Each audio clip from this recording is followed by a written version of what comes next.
Hey, what's up guys? I'm going to show you how to change this clutched supercharger pulley and the bearing on it. So usually they'll make some noise, sometimes the dust caps will blow off and blow bearings out or whatever, but I'm just going to show you how to change this today. So the quick rundown of the tools: you're going to need some snap ring pliers, you're going to need like a hammer, preferably a dead blow, a couple pieces of wood, and then a large socket. I'm using a 36 millimeter axle nut socket because that's kind of the biggest one I've got around. But I'm just going to run down how to take this all apart. But quick, I'll just show you how I did the pulley on my C32, so skip ahead if this doesn't apply to you. So it's pretty easy. You have the secondary air injection piping here. Obviously you want to pull the front cover off of it, just the little cover. And then you're going to want to find the belt tensioner, which is right here. There is a e-torque bit. Just put your ratchet on the end of it and turn it, and you'll be able to slip the belt off. Just slip it off one of the smooth pulleys, and then you can kind of get in here. And then the secondary air injection piping is held on with these external torque bits here and here. And then once you get those off, you can just pull this tube out and then use this 12 millimeter. You might want to use an impact. It's easier to take it off, pull it off, and give it a good pull, and it comes right off. So basically, what you're going to want to do, first step, I already took this one out and I just kind of figured I'd make a quick video. You want to grab your snap ring pliers, put them in the holes, clip it in, pull it out, and then once that's out, we can actually begin to hit this bearing out of here. So flip it to the back side. You can start it on the floor. You don't need to use the blocks of wood to start it because the bearing is recessed a little bit. But you want to grab your socket. You kind of want to go around the edge, the race of this bearing, but if you don't really get around it entirely and you're kind of on the bearing part, it's okay as long as it's not super seized. But basically, put it in there, smack it. You're gonna have to give her a couple good blows, and then once it gets started, we're gonna get our blocks of wood here. Basically, the whole purpose of this is that the bearing, once it comes out, protrudes out the face of this, so we'll just kind of need to space it out enough to where we can hit it.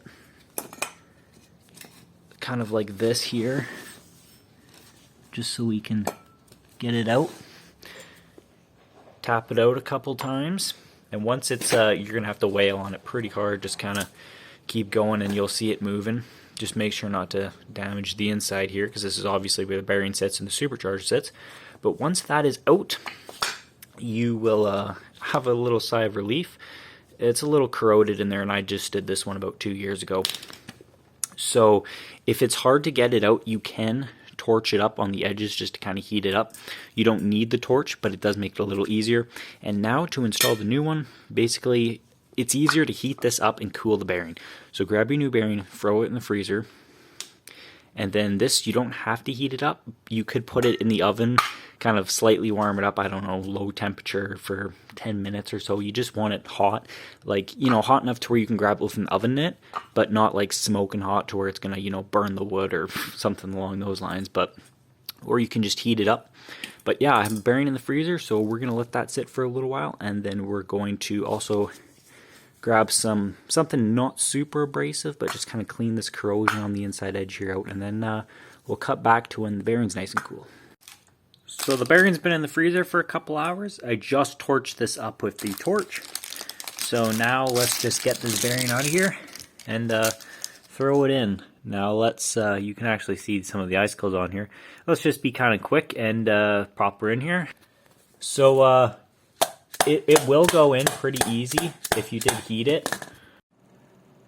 So I'll do this off camera here, but yeah, you just make sure it's level, tap it in a couple times, and it pops right in there. So as you can see, the snap ring is in. I would just recommend taking a little screwdriver or something, cleaning out this groove, making sure it's nice and clean so the snap ring sits in properly. If you're not 100% sure, you can always take a screwdriver and kind of drive it in, make sure it sits all the way in there. But yeah, that's pretty much this whole method. It's super, super easy. When you heat the pulley and cool the bearing, it pops right in there. It is so handy. It just, any sort of bearing or pressing stuff, this is such a great method to use. If you do not have a torch, I highly recommend it. They're worth their weight in gold and they're so cheap. But yeah, another just quick tip: if you're doing this on the M113K engines, on my CLS, when I took the pulley on and off a couple times, what I did is I actually took the two bottom motor mounts off. I think they're a 10 mil, and jacked the engine up a couple inches, and that's enough to get your socket and extension on there to where you can actually use an impact, because otherwise it hits that rad support, that top where the fan is there. But yeah, that pretty much concludes this video. Questions, comments, concerns, you always leave them in the comments down below. And yeah, that's pretty much it for this video. I'll show you the part number as well for this bearing, just in case you want to order one yourself and you're not 100% sure. So there it is. It's pretty cheap. The most expensive part was shipping it. I ordered a couple of these actually, just because I knew I'd be using them, and the first one lasted, a year and a half, 2 years, and it crapped out because it's such a small pulley and it spins so fast. So, and that engagement of that clutch, I'm sure, doesn't help either. So yep, I would recommend stocking up on a couple of these. They're pretty cheap, they're easy to do, and that's pretty much it for this video. See y'all later.